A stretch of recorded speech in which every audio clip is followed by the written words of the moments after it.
Amén, sí. Vamos a ocupar una nueva modalidad. Estamos en el factor 530. Amén. Amén. Padre Santo, Señor, Padre bendito, Señor, te damos gracias, Padre Santo, por haber permitido haber llegado a tu casa de oración, Señor.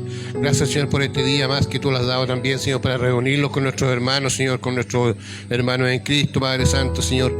También te pedimos en especial, Señor, por la palabra que viene ahora, Señor, para que tú conduzcas al pastor, Señor, para que nos enseñe cada día más, Señor, que le dé la fuerza necesaria, Señor, para seguir con nosotros, Señor, cada día, Señor.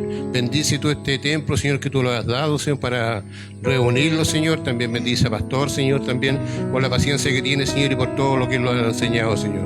Todo te lo pido en Cristo Jesús. Amén. Amén, mi hermano. Tome su asiento, le damos gracias al Señor, mis queridos hermanos, porque podemos estar acá en la casa de oración.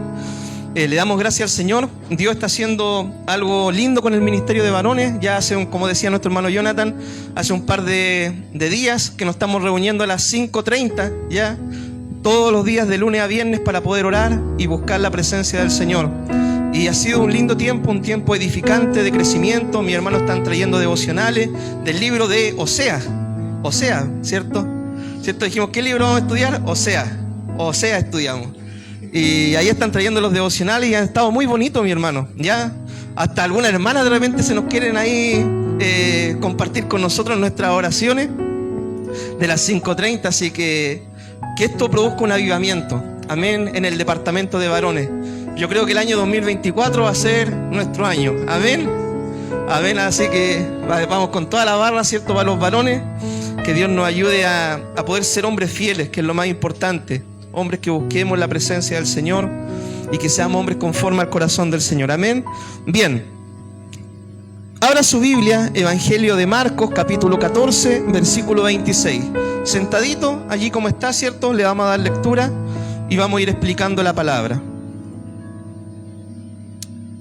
Amén. Evangelio de Marcos, capítulo 14, versículo 26. Dice así la palabra del Señor. Cuando hubieron cantado el himno, salieron al monte de los olivos. Entonces Jesús dijo: todos os escandalizaréis de mí esta noche, porque escrito está: heriré al pastor y las ovejas serán dispersadas.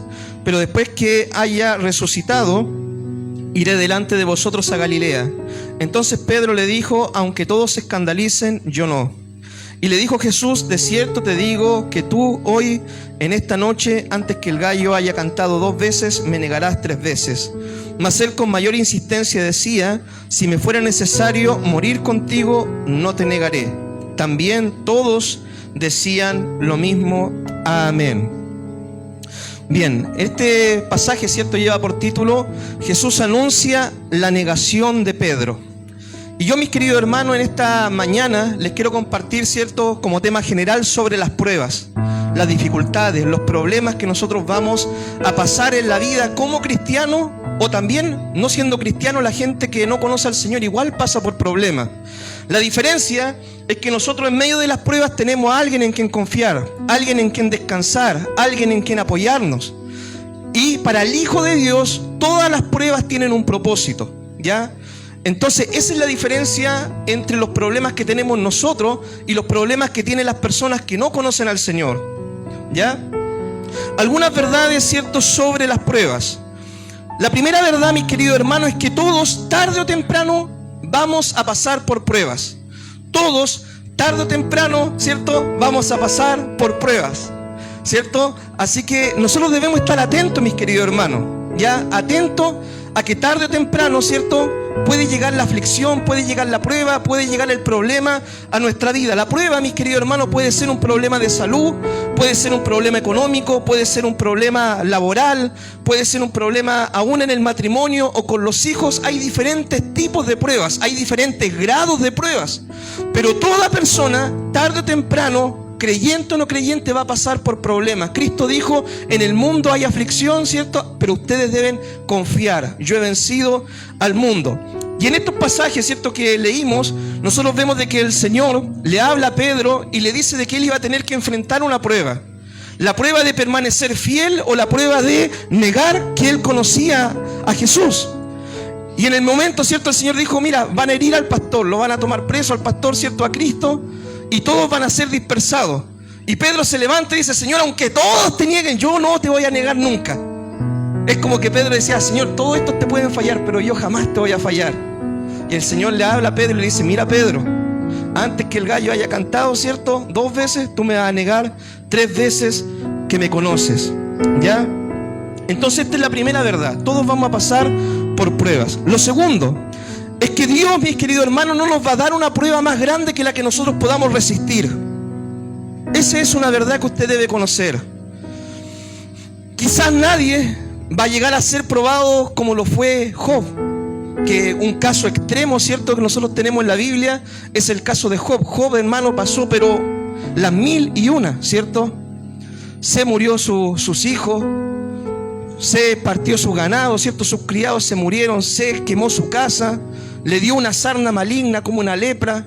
Los amigos, en vez de ir a apoyarlo, lo fueron a criticar. Entonces nosotros vamos a pasar por prueba conforme a la capacidad que nosotros podamos resistir la prueba. ¿Ya? Dios no nos va a poner una carga mayor que la que nosotros vamos a resistir, porque Dios en medio de la prueba tiene la esperanza de que nosotros salgamos airosos. ¿Ya? La prueba, hermano, no es para Dios, porque Dios conoce cómo nosotros vamos a actuar. El Señor conoce cómo va a terminar la prueba. El Señor conoce el desenlace de la historia. La prueba es para usted, para que usted examine lo que hay realmente en su corazón, lo que hay en su vida. Porque, mis queridos hermanos, cuando estamos en tiempos de bonanza o en tiempos buenos o en tiempos cuando las aguas están en calma, es muy fácil decir: Señor, yo te amo, yo te quiero, yo contigo a todas, Señor, tú eres lo más importante. Y aún lo cantamos en la iglesia: Señor, ¿cierto? Nada me apartará de tu amor, de tu misericordia. Pero otra cosa es con guitarra, otra cosa es en la cancha, ¿cierto? En la cancha realmente se prueba si es que uno, las afirmaciones que hace con su corazón son reales o no, ¿ya? Pero Dios no le va a permitir, mi hermano, una prueba más grande que la que usted pueda resistir, ¿ya? Esa es la segunda verdad. La tercera verdad es que las pruebas son permitidas por Dios y tienen un propósito. No es que de repente, ¿cierto?, Satanás se levantó ese día y fue a zarandear a Pedro, ¿cierto?, y a los apóstoles sin que el Señor lo supiera. No. De hecho, el Señor mismo dice: mira, Pedro, en otro pasaje dice: mira, Pedro, que Satanás lo ha pedido para zarandearlo a ustedes. ¿Ya? También en el pasaje de Job, haciendo alusión a las pruebas, dice de que un día se presentaron todos los ángeles delante del Señor y se presentó también Satanás. Y Satanás dice: préstame a Job, ¿cierto?, para poder ahí probarlo, a ver si es que no te niega en tu misma presencia. Entonces, mis queridos hermanos, cuando pasamos una prueba debemos entender de que es un proceso permitido por Dios para nuestro crecimiento y madurez espiritual. No es que a Dios se le escapó de las manos, no es que Dios perdió el control, el rumbo de nuestra vida. No es que de repente un día el Señor se despertó y las cosas lo tomaron por sorpresa y se dio cuenta de que Satanás tenía la escoba, ¿cierto?, con nuestra vida. No, mi hermano. Dios tiene el control. Y la prueba, ¿cierto?, es, por así decirlo, un experimento donde Dios tiene el control y tiene la supervisión de lo que está pasando. Pero usted debe tener la confianza en Dios de que usted va a salir airoso de la prueba, si es que usted confía y se dispone en las manos del Señor. Lo cuarto es que en medio de la prueba debemos ser fieles a Dios y Él nos dará la respuesta. En medio de la prueba, mi hermano, debemos ser fieles al Señor. Acá el Señor le advirtió a Pedro, le dijo: mira, Pedro, tú me vas a negar, los apóstoles me van a dejar solo. El Señor le estaba advirtiendo, ¿cierto?, lo que iba a suceder. Pero el Señor, antes de que sucediera esto, ¿qué es lo que hizo Jesús? Fue a orar, fue a clamar, y estuvo orando y clamando, y dice: porque la carne es débil, pero el espíritu, ¿cierto?, anhela las cosas del Señor, pero la carne es débil. Entonces nosotros en medio de la prueba debemos ser fieles al Señor, y Dios finalmente, cuando pasemos la prueba, nos dará la recompensa. Amén. El quinto principio es: en medio de las pruebas Dios a veces guarda silencio, pero Él siempre está. En medio de las pruebas a veces sentimos que estamos solos, sentimos de que hasta quizás nuestros hermanos, nuestros amigos nos dejan solos, o de repente clamamos a Dios y sentimos como que Dios no nos escucha, como que Dios, no sé, no está, o no sé qué pasa, que oro y no siento la presencia de Dios, no veo la respuesta. Pero lo que usted debe entender es que en medio de las pruebas, Dios a veces guarda silencio, pero Él siempre, su presencia siempre va a estar. Hasta el Señor mismo, ¿cierto? Recitando uno de los salmos cuando estaba en la cruz, el Señor dijo: Padre, ¿cierto? ¿Por qué me has abandonado? No era, hermano, de que el Padre lo había abandonado. Él estaba recitando un salmo. Y ese salmo, ¿cierto?, habla de que el justo que es fiel finalmente es reivindicado. ¿Ya? Entonces, mi hermano, usted en medio de la prueba, lo más sabio y sensato que puede hacer es no atribuir a Dios un despropósito, sino simplemente confiar en la soberanía de Dios, en el plan de Dios. Dice la palabra del Señor: encomienda a Jehová tu camino, confía en Él y Él hará. ¿Ya? Y el sexto principio es que la prueba, desde el punto de vista del enemigo, es una tremenda oportunidad de apartar al creyente de Dios. Pero desde el punto de vista de Dios es una tremenda oportunidad de nosotros mostrar nuestra fidelidad al Señor. Satanás, ¿cierto?, se va a tomar de cualquier situación, de cualquier cosa que usted pueda vivir para apartarlo de los caminos del Señor.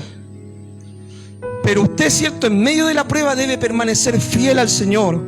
Porque, como dijo Job, mi hermano, aunque Jehová me matare, en Él confiaré, en Él esperaré. Y esa debe ser la seguridad, la certeza, la fidelidad que tiene que tener el creyente. Que en medio de la prueba, hermano, Dios sane la enfermedad o no la sane. El Señor resuelva el problema o no lo resuelva. Tengamos, hermano, en abundancia para pasar el mes, o quizás nos lleguemos apenas, ¿cierto?, al 30.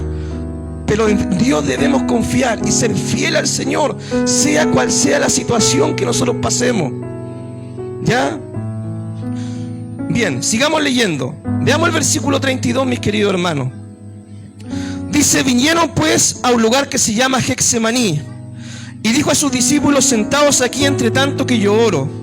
Y tomó consigo a Pedro, a Jacobo y a Juan, y comenzó a entristecerse el Señor y a angustiarse. Y les dijo: mi alma está muy triste hasta la muerte, quedaos aquí y velad.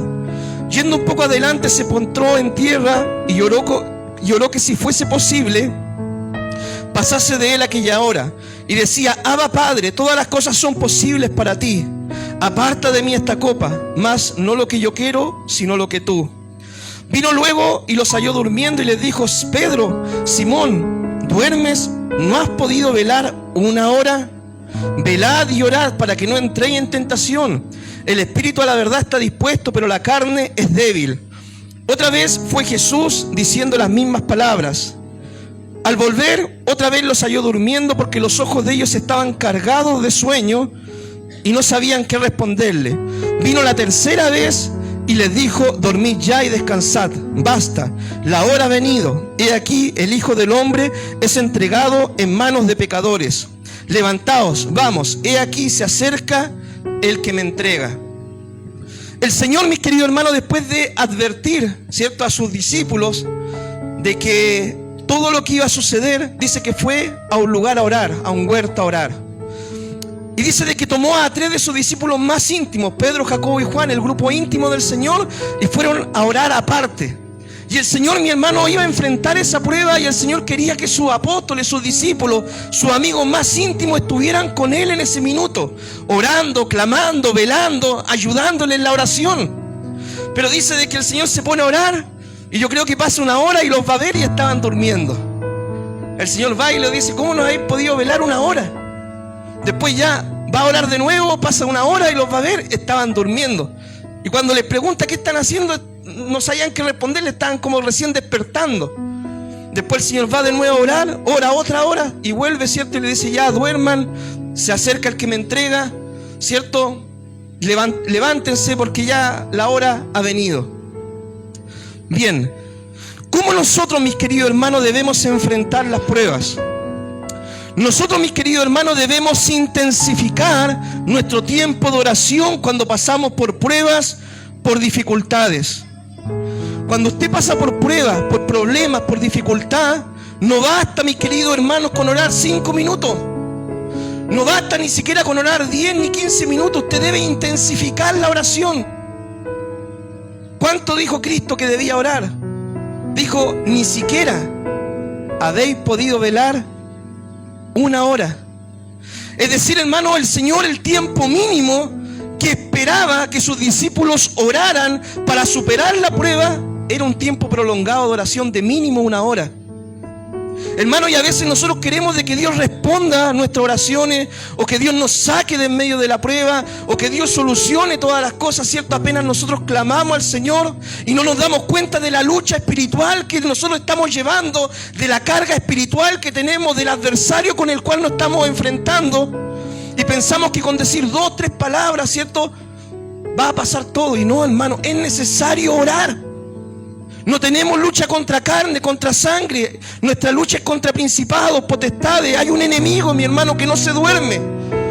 Y nosotros en medio de la prueba es donde más debemos orar al Señor, donde más debemos clamar a Dios en medio de la prueba. Yo algunas veces cuando los hermanos están pasando por prueba les digo, porque uno se da cuenta al tiro, ¿cierto? Están desanimados, dejan de congregarse, empiezan a faltar quizás a los cultos, ¿cierto? Si se notan más desmotivados, yo le digo, hermano, ¿cuánto está orando? Ora al Señor una hora, mínimo una hora, 1, 2 horas, ore al Señor para que Dios le dé fuerza y salga adelante de la prueba. Es la única forma, hermano, que usted va a vencer en la vida espiritual, de rodillas. No espere decir 2, 3 palabras mágicas y que el problema se va a solucionar. Tiene que fortalecerse en el Señor, en el poder de la fuerza del Señor. Hermano, mientras más grande el problema, más oración tiene que haber. Cristo iba a hacer el sacrificio más grande por la humanidad y Él oró 3 horas. Cuando Cristo iba a escoger a sus apóstoles para el ministerio, pasó la noche orando al Señor. Y nosotros, hermanos, de repente tenemos tremendos problemas y creemos que con 5 minutos, 10 minutos de oración, Dios va a tocar con la varita mágica y todo se va a solucionar. En medio de la prueba, hermano, recuerde esto: debe intensificar su tiempo de oración. Lo otro, debemos buscar compañeros de oración que nos ayuden a clamar en el proceso. Hermano, Jesús pudo haber ido a orar solo. Bueno, y de hecho prácticamente oró solo en medio del proceso, porque le dijo a su grupo íntimo, ¿cierto?, vayan a orar conmigo. Pero en medio de la oración ellos se quedaron dormidos y no lo apoyaron en el clamor. Pero Cristo nos da un principio aquí, que en medio de las pruebas tú debes buscar el fortalecimiento con otro hermano en la fe que te ayuden a orar por tu problema. Hermano, mira, si el Señor, que es Dios, pidió que lo ayudaran a orar, si Pablo, que fue el apóstol más grande de la iglesia, siempre le decía a la iglesia, hermano, estén siempre orando por mí y por el ministerio, para que la palabra de Dios sea glorificada y llegue a todo lugar, ¿cuánto más nosotros debemos orar y buscar compañeros de oración en nuestra vida espiritual? Debemos buscar compañeros de oración que nos ayuden a clamar, a salir adelante en medio de la prueba, del proceso. Pero comúnmente yo, ¿qué es lo que veo? Que los hermanos, ¿cierto?, están pasando pruebas, dejan de congregarse, dejan de asistir a la iglesia, se apartan del ministerio, ¿cierto? Y después uno les pregunta, hermano, ¿y cómo estás? ¿Qué pasa? No, está todo bien. ¿Está todo bien? No. Pero hermano, cuéntame. No, no está todo bien. Y cuando ya la bomba explota, no, es que pastor, pasaba esto y todo el tema, y la situación y todo el sistema. Hermano, antes debe buscar compañeros de oración. No cuando la bomba explote, hermano, sino en el proceso, ¿cierto? Apenas tú estés en problema, buscar compañeros de oración. La oración de muchos puede mucho. La oración del justo, ¿cierto?, mueve las montañas, mi hermano.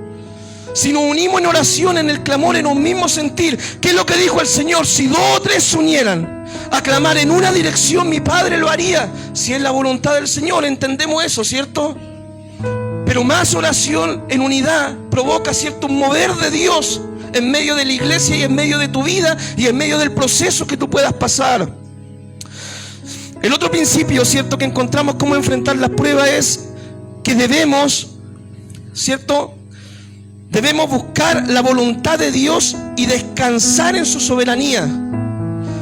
Imagínese el Señor, mi hermano, siendo Dios hecho carne, fue a orar. Y el Señor pudo haber orado, ¿cierto? Padre, líbrame de este proceso. Señor, líbrame de esta cruz. Señor, yo no quiero tomar el trago amargo. Él pudo haber orado en esa dirección. Pero el Señor Jesús nos da un modelo y un ejemplo de oración. El Señor le dice, mira, Padre, si es posible, pasa de mí esta copa, pero si es inevitable, ¿cierto?, que se haga tu voluntad. Mi hermano, cuando mi papá, ¿cierto?, estaba conectado por el tema de la pandemia, estaba en coma inducido, ¿cierto? Estaba ahí en el hospital, había bajado mucho de peso, ¿cierto? No se le podía ir a visitar con regularidad. Yo sinceramente pensé, mi papá va a partir ahora, va a partir. Y yo, mi hermano, muchas veces, ¿cierto? Terminaba el culto o antes de venir al culto, yo llegaba a mi trabajo, me ponía de rodillas y oraba y lo entregaba al Señor simplemente. Le decía, Señor, mira, tú tienes poder para sanarlo. Tú tienes poder para hacer un milagro, pero si no es tu voluntad, Señor, yo te pido lo único, que sea salvo.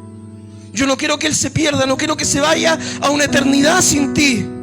Lo único que te pido, si ha de partir, que parta, pero que pase una eternidad contigo. Mi anhelo, Señor, es que tú lo sanes. Mi anhelo, Señor, es que tú hagas un milagro, pero sea hecha tu voluntad, Señor, en la vida de mi papá. Y yo, hermano, muchas veces con el corazón destrozado, hermano, oraba al Señor y lloraba solo ahí en el trabajo. Y la voluntad del Señor para mi papá fue ¿cuál? Darle vida y darle salud. Pero a veces, hermano, la voluntad del Señor es que tú tomes el trago amargo. Y Dios va a seguir siendo Dios, hermano. Te dé un sí como respuesta, o cuando el Señor dice no, Dios sigue siendo Dios. Recuerdo, hermano, el testimonio de un profesor de teología que tenía. El profesor decía de que tenía un hermano, ¿cierto? Muy querido en la familia, el hermano carnal. Y de repente el hermano un cáncer. Y todo orando, la iglesia orando, ellos como familia clamando, todos clamando, ¿cierto? Que Dios obrara un milagro en la vida de este joven. Y el joven parece que iba empeorando cada vez más. Y un día, ¿cierto? Él tuvo que verse en la situación de conversar con su mamá y decirle: mamá, si Dios sana a mi hermano, Dios es Dios. Amén, hijo, Dios va a ser Dios. Si Él lo sana, Dios es Dios.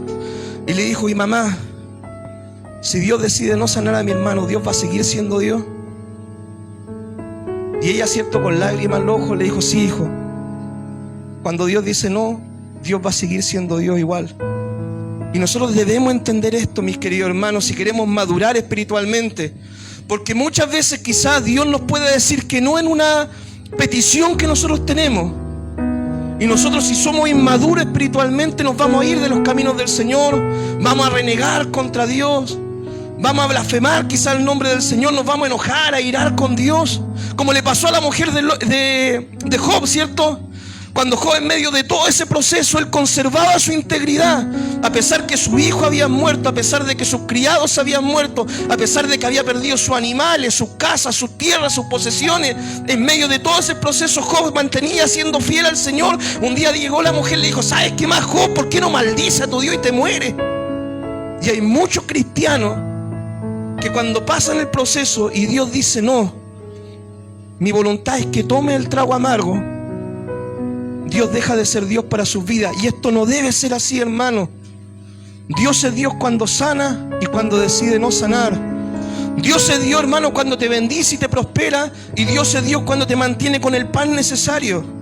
Dios es Dios, hermano, cuando te da buenas oportunidades de trabajo y también cuando cierra esa oportunidad de trabajo y tienes quizás pasar un tiempo de cesantía. Dios sigue siendo Dios y Dios sigue teniendo el control, y Dios siempre tiene un propósito en medio de la prueba, del proceso que tú estás pasando. Pero tú debes ser fiel al Señor en medio de la prueba, porque al final verás la recompensa. Y quizás si en esta vida no alcanzas a ver la recompensa completa de parte del Señor, hay una eternidad donde ahí realmente nosotros vamos a ver cumplidas todas las promesas del Señor. En el cielo, mi hermano, no va a haber enfermedad. En el cielo vamos a correr, en el cielo vamos a caminar, en el cielo vamos a poder hacer nuestra vida normal, sanos con nuestro cuerpo. Quizá en esta vida tú vas a tener limitancia, vas a tener que ocupar un bastón, una silla, no sé, o tener una enfermedad, tomarte un remedio todos los días para estar bien. Pero en el cielo, en la presencia de Dios, donde todo es perfecto, ahí se van a ver cumplidas las promesas del Señor a cabalidad. Y nosotros a eso debemos apuntar, mi hermano, a un día estar en la presencia del Señor donde sus promesas van a ser cumplidas a plenitud. No perdernos, hermano, la bendición, ¿cierto? Porque Dios a veces tiene otro propósito que nosotros no entendemos. Debemos, hermano, vencer la debilidad fortaleciéndonos en el Señor. Muchos, mi hermano, dejan de orar, se rinden, dejan de congregarse, se enojan contra Dios. Pero la forma de enfrentar la prueba, mi hermano, desde una forma, desde un punto de vista maduro, es buscando a Dios, sometiéndonos a Dios, intensificando, ¿cierto?, nuestra búsqueda espiritual por el Señor, ayunando, mi hermano, orando, buscando del Señor en medio de la prueba. Porque si de repente viene un zamarrón fuerte, ¿cierto?, que te puede voltear, como tú vas a estar fortalecido espiritualmente, tú vas a seguir firme y adelante en el camino del Señor, pase lo que pase.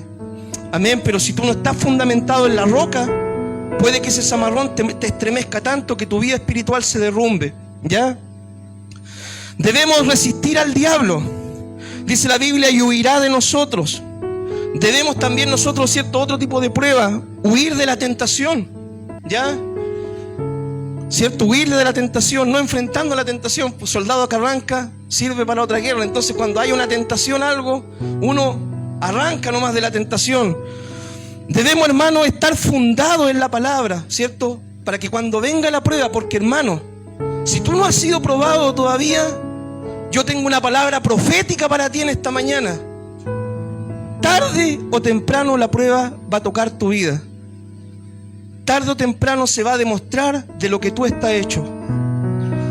Tarde o temprano se va a ver si tú eres un cristiano, ¿cierto?, hecho en Chile, pongámosle, ¿ya?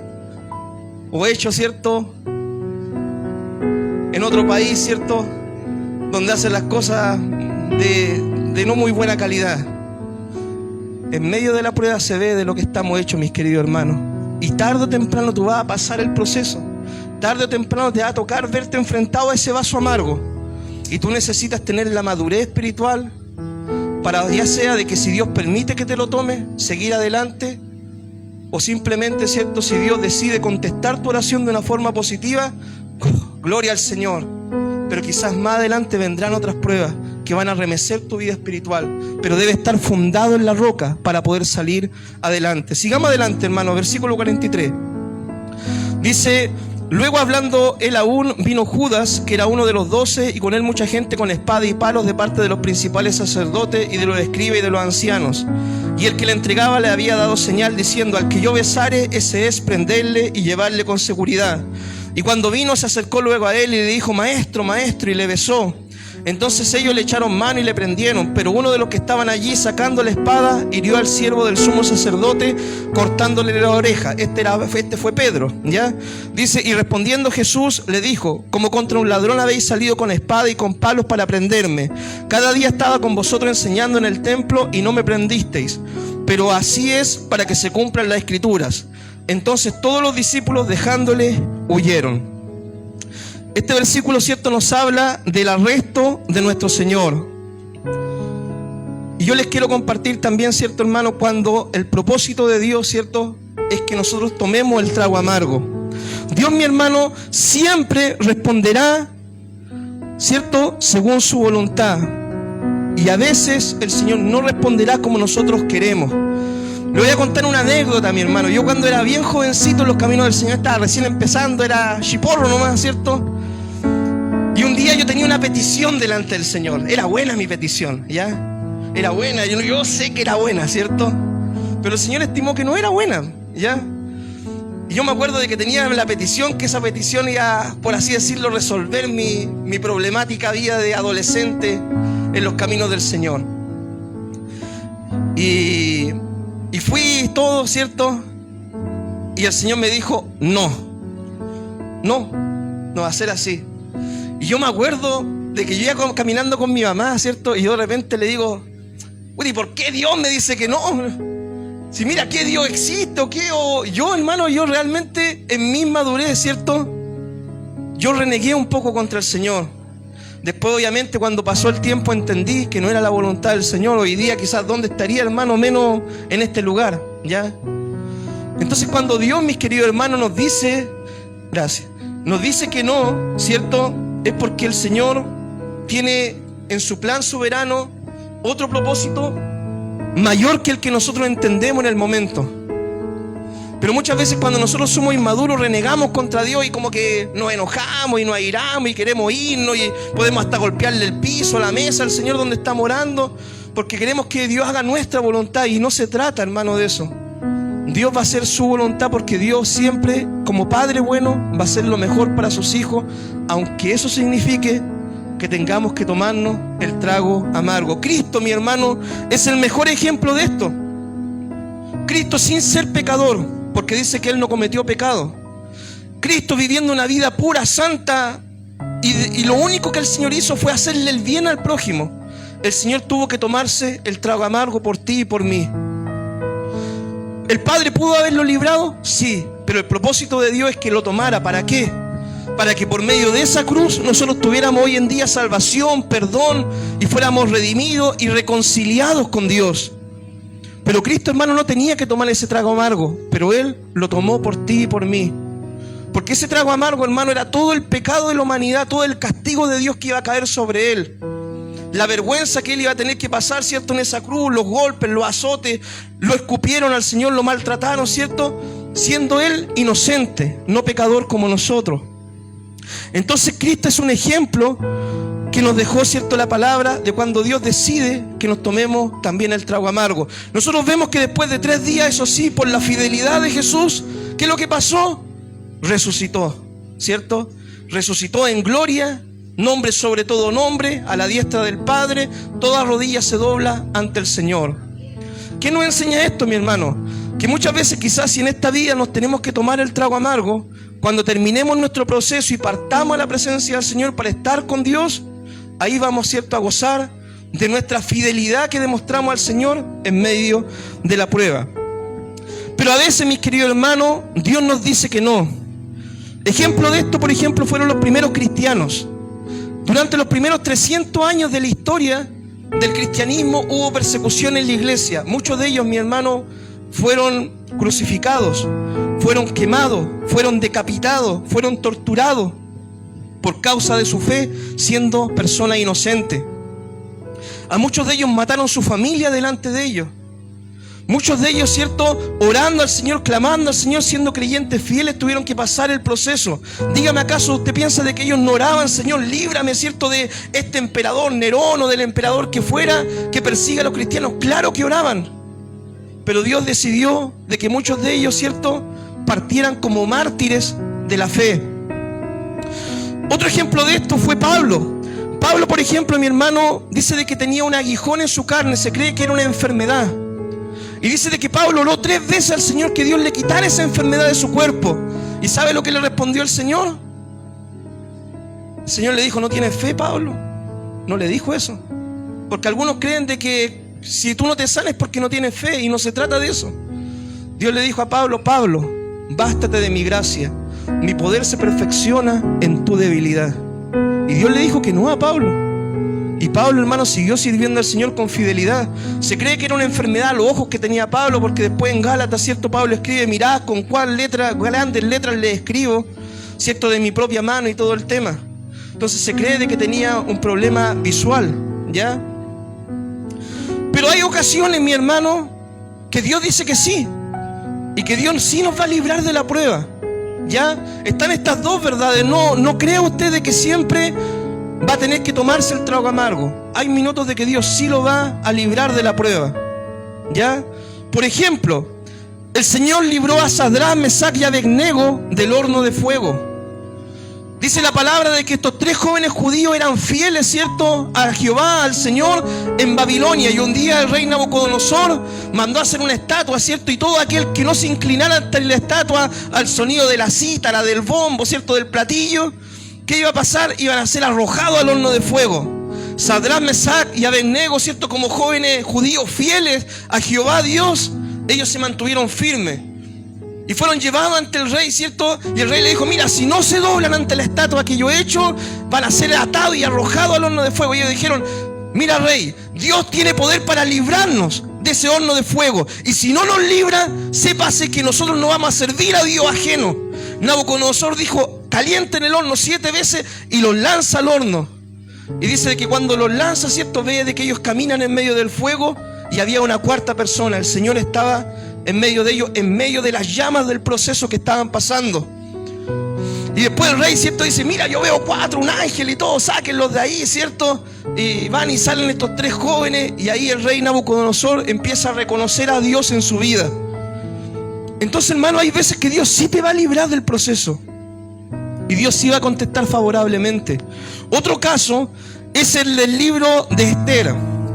Esther nos presenta, ¿cierto?, este libro de que había un rey Jerjes, ¿cierto?, un rey con mucha autoridad que gobernaba, un rey medo-persa que gobernaba todo el imperio en ese tiempo. Y había un alto funcionario del gobierno que se llamaba Amán. Y Amán era un hombre que odiaba, hermano, a los judíos. ¿Por qué empezó todo esto? Porque Amán era de una descendencia, ¿cierto?, que era contraria al pueblo de Israel. Y aparte, Amán, como era un alto dignatario, ¿cierto?, él cada vez que entraba al palacio, todos se doblaban, se inclinaban ante Amán. Pero Mardoqueo, que era judío, no se humillaba ante este Amán, este enemigo que tenía el pueblo de Israel. Y entonces Amán, mi hermano, decidió no tan solamente atacar a Mardoqueo. Amán decidió atacar a todo el pueblo y exterminar a toda la nación de los judíos, ¿cierto?, allí en el imperio medo-persa. Entonces Amán va y hace un complot, ¿cierto?, para poder matar a todos los judíos, ¿cierto?, empezando por Mardoqueo. Dice que construye una horca, ¿cierto?, tremendamente grande, como de 25 metros. Pero Dios, mi hermano, había puesto en ese lugar, en el gobierno, a una persona precisa, a Esther. Basti había sido destituida, se eligió una nueva reina y Esther llegó a ser la reina, ¿cierto?, la esposa de Jerjes. ¿Y qué es lo que pasó? Cuando Mardoqueo sabe esto, le cuenta a Esther, ¿cierto?, lo que está pasando. Esther dice, ¿qué dice Esther? Pongámonos en oración y en ayuno. ¿Y cuántos días ayunó Esther? 3 días. No, es que pastor, un día es mucho a la semana. Los ayunos de 12 horas, no, es que es mucho, pastor. Esther, hermano, ayunó 3 días, sin comer y sin tomar agua, 3 días. Para que Dios, ¿cierto?, la librara, ¿cierto?, de la muerte, porque Esther no podía llegar y presentarse delante del rey. En ese tiempo, ¿cierto?, el rey a quien le extendía el cetro podía pasar, y si no lo extendía, no hallaba favor, debía ser muerta la persona.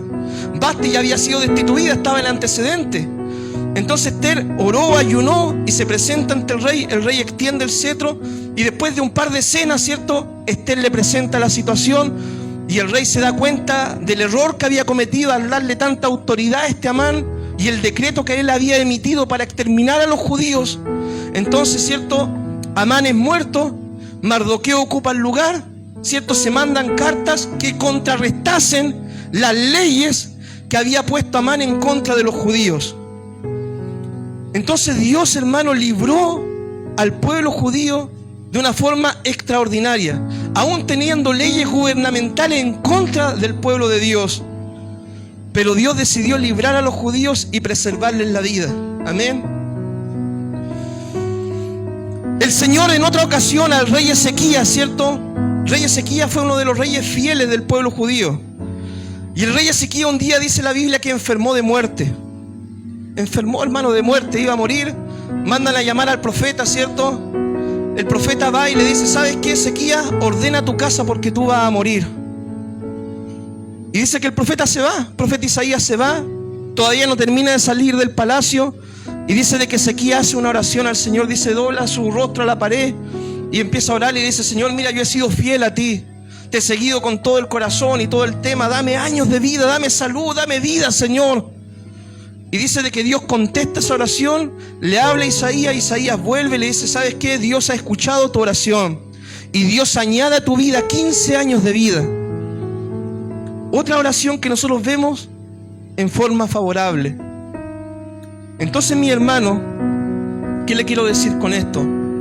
Que en medio del proceso Dios tiene el control.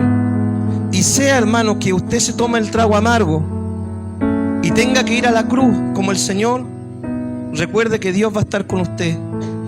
Y después del proceso, ¿cierto?, va a haber un glorioso mañana. O sea, de que en medio del proceso usted clame al Señor y sea librado del horno de fuego, dele gracias al Señor. Pero ya sea que Dios responda con un sí o que Dios responda con un no, usted debe mantenerse fiel al Señor.